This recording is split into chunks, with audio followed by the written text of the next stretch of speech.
বাংলা চলচ্চিত্র নিয়ে যত কথা বলবো ততই কম। বাংলা সিনেমা নিয়ে আলোচনার প্রথম পর্বে কয়েকটি কালজয়ী বাংলা সিনেমার কথা তুলে ধরা হয়েছিল এবং আজকের এই পর্বেও সেরকমই কয়েকটি বিখ্যাত চলচ্চিত্র সম্পর্কে কিছু তথ্য জেনে নেব। তো চলুন শুরু করা যাক। আজকের পর্বের শুরুতেই যে চলচ্চিত্র নিয়ে কথা বলবো তা হলো 1957 সালে মুক্তিপ্রাপ্ত জনপ্রিয় বাংলা সিনেমা কাবুলিওয়ালা। এই চলচ্চিত্রটি রবীন্দ্রনাথ ঠাকুরের ছোট গল্প কাবুলিওয়ালার অবলম্বনে তপন সিংহের পরিচালনায় তৈরি হয়েছিল।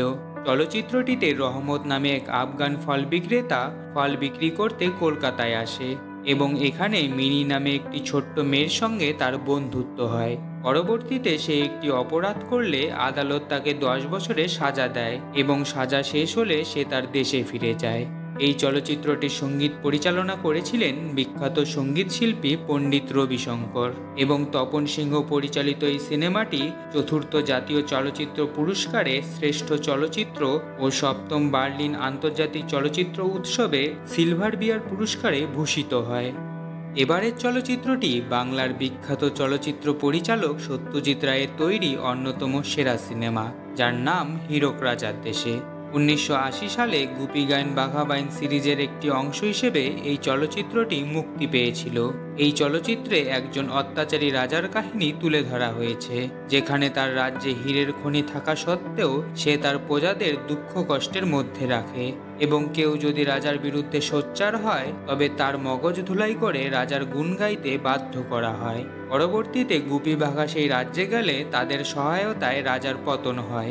এই চলচ্চিত্রের একটি প্রধান বৈশিষ্ট্য হলো এখানে অধিকাংশ সংলাপ ছড়ার আকারে বলা হয়েছে। 28তম জাতীয় চলচ্চিত্র পুরস্কারে এই সিনেমাটি একাধিক বিভাগে সেরা শিরোপা জিতেছিল। এবার যে চলচ্চিত্রটি নিয়ে আলোচনা করব তা হলো আব্দুল জব্বার খান পরিচালিত মুখ ও মুখোশ। 1956 সালে মুক্তিপ্রাপ্ত এই সিনেমাটি হলো বাংলাদেশ অর্থাৎ তৎকালীন পূর্ব পাকিস্তানের প্রথম সবাক চলচ্চিত্র। আব্দুল জব্বার খান রচিত ডাকাত নামক একটি নাটকের অবলম্বনে এই চলচ্চিত্রের চিত্রনাট্য তৈরি হয় এবং ইকবাল ফিল্মসের প্রযোজনায় বহু বাধা পেরিয়ে চলচ্চিত্রটি নির্মিত হয়েছিল। মুক্তির শুরুতে চলচ্চিত্রটি আশানুরূপ সাড়া না পেলেও কিছু সময় পর সিনেমাটি বাংলাদেশের অসংখ্য প্রেক্ষাগৃহে প্রদর্শিত হয়েছিল। আজকের আলোচনার চতুর্থ চলচ্চিত্রটি হল নিমাই ঘোষ পরিচালিত ছিন্নমূল। 1950 সালে মুক্তিপ্রাপ্ত এই চলচ্চিত্রই হল প্রথম ভারতীয় সিনেমা যা ভারত বিভাজনকে ভিত্তি করে নির্মিত হয়েছিল। এই চলচ্চিত্রটিতে পূর্ববঙ্গের বাস্তুহারা মানুষের দুঃখ দুর্দশার কাহিনী ফুটিয়ে তোলা হয়েছিল। এখানে দেখানো হয়েছে বাংলা ভাগের সময় পূর্ববঙ্গের অসংখ্য হিন্দু পরিবার পূর্ববঙ্গ ছেড়ে কলকাতায় চলে আসে এবং সেখানে তারা অতি কষ্টে তাদের জীবন যাপন করে। এই চলচ্চিত্রটি পশ্চিমবঙ্গে খুব একটা সমাদৃত না হলেও বিখ্যাত রাশিয়ান পরিচালক ভেসেভল পুডোভকিন এর উদ্যোগে 1951 সালে রাশিয়ায় চলচ্চিত্রটি মুক্তি পায় এবং তৎকালীন রাশিয়ার 188টি প্রেক্ষাগৃহে এই চলচ্চিত্রটি প্রদর্শিত হয়েছিল। আজকের পর্বের শেষ চলচ্চিত্রটি হল বিখ্যাত পরিচালক সত্যজিৎ রায়ের আগন্তুক। 1991 সালে মুক্তিপ্রাপ্ত এই সিনেমাটি হল সত্যজিৎ রায় পরিচালিত শেষ চলচ্চিত্র।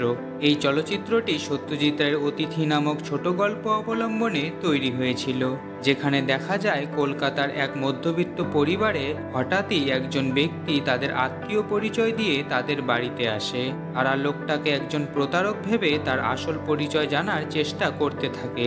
39তম জাতীয় চলচ্চিত্র পুরস্কারে এই চলচ্চিত্রটি সেরা চলচ্চিত্রের শিরোপা অর্জনের পাশাপাশি মোট 3টি পুরস্কারে ভূষিত হয়েছিল।